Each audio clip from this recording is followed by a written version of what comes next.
Joining us now to analyze today's headlines is Robert Jensen. He's an author and a professor of journalism at the University of Texas at Austin. Hi, Bob. Hello, Sonali. 22 people were killed and 123 injured yesterday when a bomb detonated in Bangkok, Thailand at a religious shrine. The target of the deadly bombing was a tourist spot. The Thai government has accused a militant group in the northeastern part of the country as being responsible. New CCTV footage of a man believed to be the bomber was released to news media. And while it's difficult to make out the man's features, he's wearing a yellow t-shirt and glasses and apparently took off a large backpack and walked off. Prime Minister Prayut Chan-o-cha called the bombing, quote, the worst incident that has ever happened in Thailand. Last year, Thailand was rocked by protests that led to a change in government. Bob, what do you make of the government's response to this incident? Well, there's a lot of speculation about what this might be. And at this point, I don't think we know much of anything. Of course, there's a separatist movement in the south, a Muslim movement in the ethnic Malay territory, but no one's really, even in the Thai government, suggesting they're responsible. There's speculation that concern over the deportation of some Uyghurs to China might have inspired this, but it's really hard to make any sense of this whatsoever. We know that there's been a resistance to the populist surge in Thailand over the last couple of decades, really, and that military coups have been pretty standard. But I'm just not clear on what's behind this, and I think it'll be interesting to see if there is a clear explanation that emerges. I don't have one right now, that's for sure. The Obama administration has just issued the final permit to Royal Dutch Shell to drill in the Arctic. The Interior Department issued the permit yesterday despite major protests in the states of Washington and Oregon over the past several months.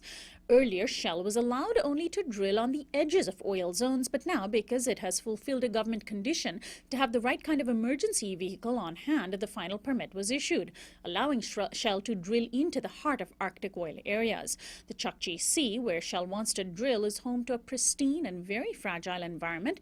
Activists are deeply concerned that drilling will disrupt the livelihoods of indigenous communities as well as marine life. Oil spills in the region, which are inevitable, will be impossible to clean up.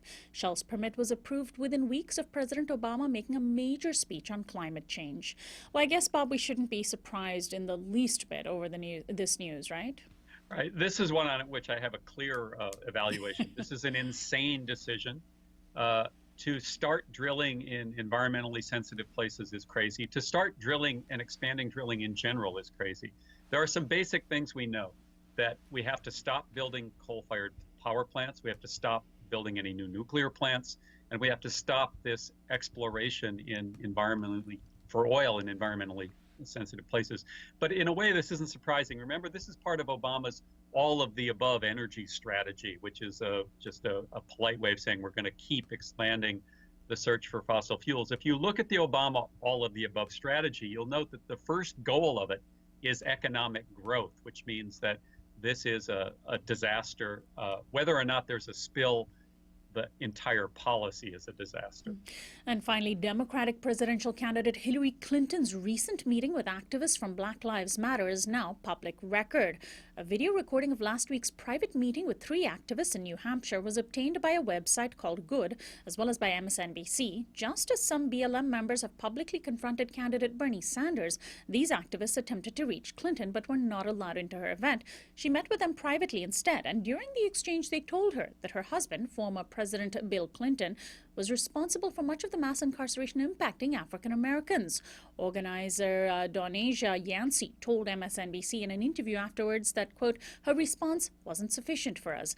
Julius Jones, who was also present at the meeting with Clinton, added, quote, at the same time she was also ducking personal responsibility for the role that her and her family played in it too, end of quote. Now, Bob, many pro-Sanders people were angry with Black Lives Matter for not going after Clinton, so clearly they are targeting all candidates, and some of them even confronted Jeb Bush. What do you make of their tactics?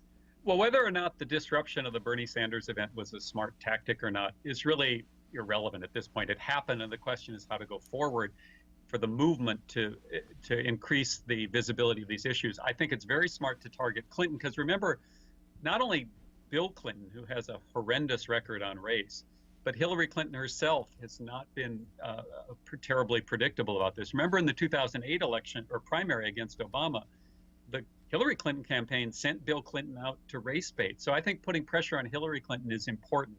The Obama administration has made some good first steps about ending this insane mass incarceration policy, correcting the problems of harsh sentencing. And I think the real question is to make sure that that goes forward, that a Clinton candidacy doesn't step back from that, and if it's a Clinton presidency, that it goes forward. So I think this kind of pressure on the Clinton campaign is really important.